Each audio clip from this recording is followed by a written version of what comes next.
And now, it's time for another Dice Tower review with Tom Vasel.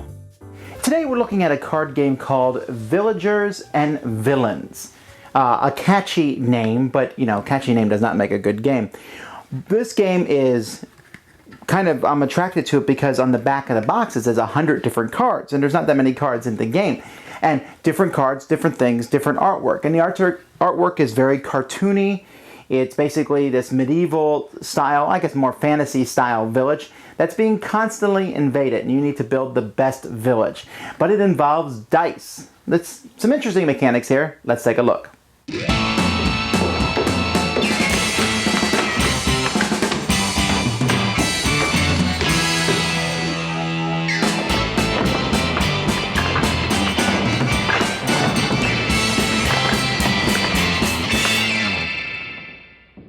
At the beginning of the game, everyone gets 2 cards for their hand. They get an angry mob and a deputy mayor. So everyone has those 2 cards, and everyone also gets $6, and this is coin money, works really well for the game. And then you place the deck of cards here and lay out 6 of these cards like this, and the game starts. Well, let's take a look at these cards real quickly. Let's focus up a little bit more. You can see at the top of each card, it shows how many victory points the card is worth. Here it is. The pirates are worth -1 victory point, while the farm is worth 3 victory points. The color of the card shows what kind of card it is. So this green card here is a citizen. The red card is a challenge, something attacking your town. The farm here is a building.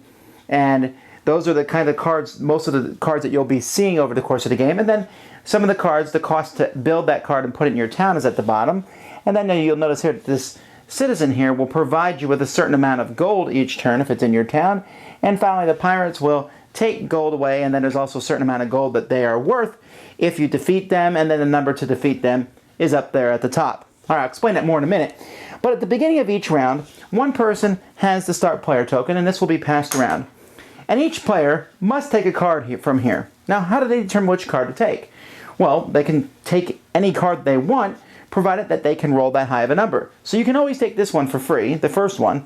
That's cultist, though. You probably don't want those. So let's say I say, I want the farm. It's worth 3 victory points. Seems like a good card to have. So I'm going to roll a die, and I need to get a 4, 5, or 6. I roll. I got it. The farm is mine, and I put it in my hand. If, however, I roll a lower number, then I have to take the first card in the deck, whatever that might be. When you take a card, whichever card you take, all the cards slide down and a new one comes out, and then the next person does the same thing. Now, if I want to, before I roll, I can pay $1, and for every coin that I pay, I can have 1 free re-roll to get the number I want. I don't have to roll a die at all. I can just take the number, the card that's first. Once everyone has taken these cards, then you go through a set of phases with your town. The first phase is the pillage phase. Let's say this is my town here. I got a couple citizens, I have a temple, I have a warrior, and I have this fanatic that I was forced to take that's in my town. Now, I can attempt to fight off this fanatic. I'm sorry, this is the defend phase. I don't want the pillage phase. That comes right after this one. When you defend against any card, you will look at the number in the top corner there, and you can see that that's a 4. So I need to roll a 4 or higher on a die. Now, you always have 1 free roll. So I could say, I'm making the town roll. Okay, I got a 4. I defeated him. But if you have heroes in your town, each hero can roll against one of the challenges, and you can have multiple challenges attacking your town as the time goes by, and that can be kind of annoying. So I would need to use a hero against one of them, or the town against one. If there's only one, I could use both against the same guy, and if I have 5 heroes, I could use all 5 against this guy. The hero adds 1 to the die roll, so he's useful. But there are all sorts of heroes that are included in the game that do different things. You have this guy here who adds 2 to the die roll. This guy adds nothing to the die roll, this illusionist, but he can re-roll the die. And then this guy adds 2. There's all sorts of different heroes, and different artwork and things, and they add. And so you want to have those people to help you fight them off. Now, when you fight one of these challenges and you beat it, there's a little number there for how much gold you get for beating it. That's the little black number. If you do not defeat challenges, that green number is how much gold they get from you then during the pillage phase. So then I would lose a gold, unless I didn't have any, which would be a bad thing in of itself. After the pillage phase, you will check with your citizens, and you will say, okay, I have a guildsman here and a deputy mayor, and each of those guys gives me 1 gold, so I will get 2 gold. So that's how you get more gold, by building more citizens in your town. Then after that, you can add things to your town, and you do that by paying the number of gold here in the corner and taking it from your hand and placing it in your town. You can add heroes, citizens, and buildings. And then you go to the next round. The game will end when a town has a certain number of cards, usually 9 or 10 cards, and at that point you will add up all the victory points on those cards and the game is over. That's the basic game. In the advanced game, you play with the King's Favor. At the beginning of each round, you roll a die, and that number is where the King's Favor goes. So anyone who buys that card will get the King's Favor. The King's Favor can be used to add to defense, to avoid losing gold, to get extra gold. And the King's Favor might be on a card you don't want, but you might take it just to get the King's Favor. Also in the advanced game, there are some cards that are paired. See, this shop says pair any citizen, or this woodworker says any building. Now those guys are great because they're any citizen, any building, but usually they're more specific, like the forge and the smith, or a castle and the lord. There's different cards that you would get, and if you have those at the end of the game, then you will get a bonus for having those. Now, the way you get bonuses and score sheets at the end of the game is determined by this sheet here.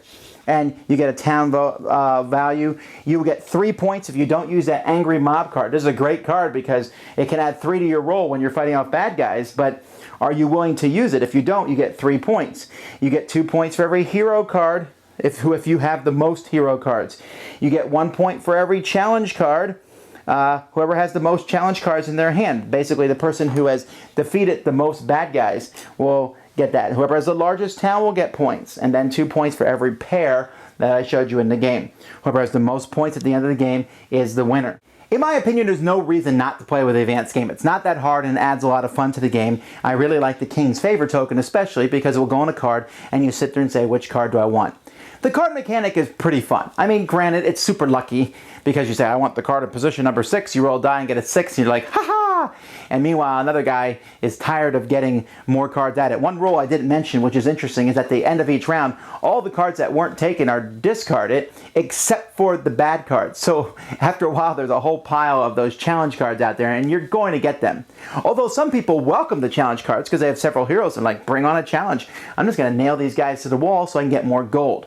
The game is all about getting gold, because to get points you need to get out those buildings, especially those buildings, and the citizens, and to do that you need gold. So if you run out of gold you can be in somewhat of trouble, although I thought the game was neat in that it gives you your income after you've been pillaged, so at least you should get something. And since everybody starts with a deputy mayor, you should have at least 1 gold each turn, because you can play the deputy mayor if you want to.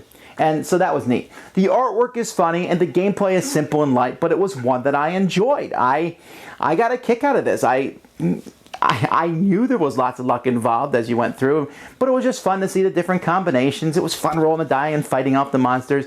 It's a great game that kids would get involved. There's no blood or gore here, and they'll get a kick out of the artwork and building things. And at the end of the game, the scoring for some reason reminded me of Agricola because of all the different things involved, but it wasn't that difficult. And like I said, advanced game all the way. To me, there is no basic game in this. Just play it that way straight out. So a fun little card game. I mean, nothing that you're going to write home and say, you know, this is groundbreaking new game, but one that I enjoyed a lot. Thanks so much for watching the Dice Tower videos. Find more great videos and reviews, as well as our top-rated audio podcast at Dicetower.com.